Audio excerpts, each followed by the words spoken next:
Hello, Form 2s. In the previous lesson, we talked about construction of major scales, and I gave you some work to do, and it appears very few people have responded. So I just want us to briefly go through the construction of major scales and quickly look at the various questions and how you can attempt those questions falling under construction of major scales. Let's revise briefly on what we talked about and see how far we can go. So let's dive in. Come on, come with me. In the previous lessons, we have talked about key signatures. When you know something about key signatures, it becomes very easy to construct any major scale. Now, when you look at this piece of work here, that's given in this book, the example here given, you've got it in your book 1 on page 16. We've learned that G major has got 1 sharp, and so it's inserted there right on the 5th line top there. And then on top you can see there the slurs. These are positions where we have semitones, and I talked about this and I do not want to waste time. Clever students have done it already, and those of you who have not done this work, please upload this work. I'm still waiting for this work. In exercise 3 here is actually, you are looking at what we call key signatures. Before you construct a major scale here, you'll be dealing also with key signatures. And you can see here below in the example that if you are in the treble clef, which is given here, and you see a sharp that's given there, only 1 sharp, it simply means you've got G major. What about in the bass clef, where you've got 1 flat? What is the key that you're going to do here? What about here? What about here? What about here? Some of you have done this work already. Those who have not done, please do this work. Now, under major scales also, you'll be faced with other questions and how to answer. Here, because we are just dealing with these as whole notes, but questions also can arise where you are able to attempt questions. Now look at this page 17 here. We are dealing with the rhythm that is found in a major scale.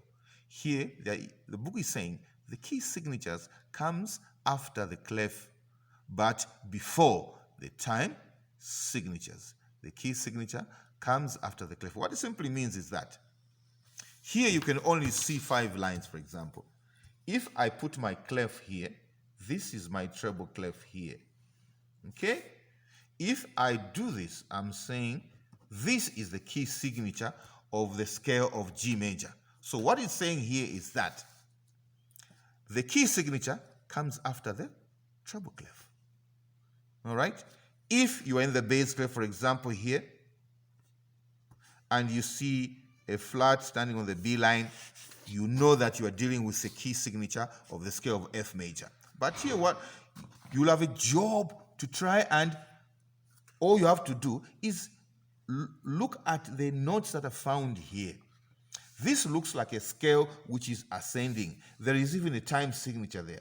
What you'll be expected here is to add the clefs and key signature. You add the clef just like this one, and after that, you put the clef. In fact, I've already done here. This is the bass clef, and this is the key signature for F major. Look at this F major as an example. We can do F major as an example. Can I get my, do I have a pencil? It doesn't matter really. So all you do here is that if it is F major, is this going to be in the bass clef or treble clef? Okay? And if it's going to be in the bass clef, you've got to put your bass clef here. If it's going to be in the treble clef, you put your bass clef here, and then after you put the key signature. Look at this one. You look at the notes. Imagine that you've got a treble clef here inserted. Is this going to be the first note of the scale of F major?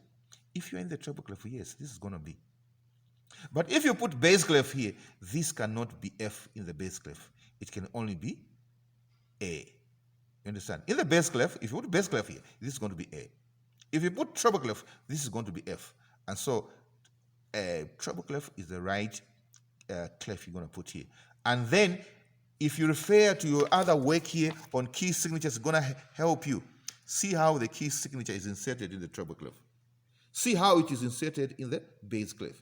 If it's G major, all these key signatures, they will help you now to be able to insert here your key signature.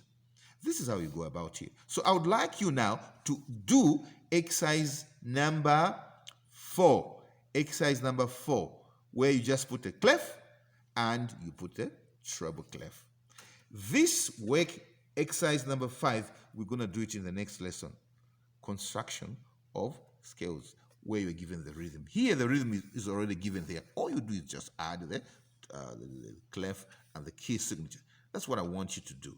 So please, if you did not do this work, do this work. Now, the new work here for today is exercise number 4. Check in your theory booklets, which is Music Theory in Practice 1, okay, page 17. I will still post this work on your profile so you can see it. So see you. Thank you.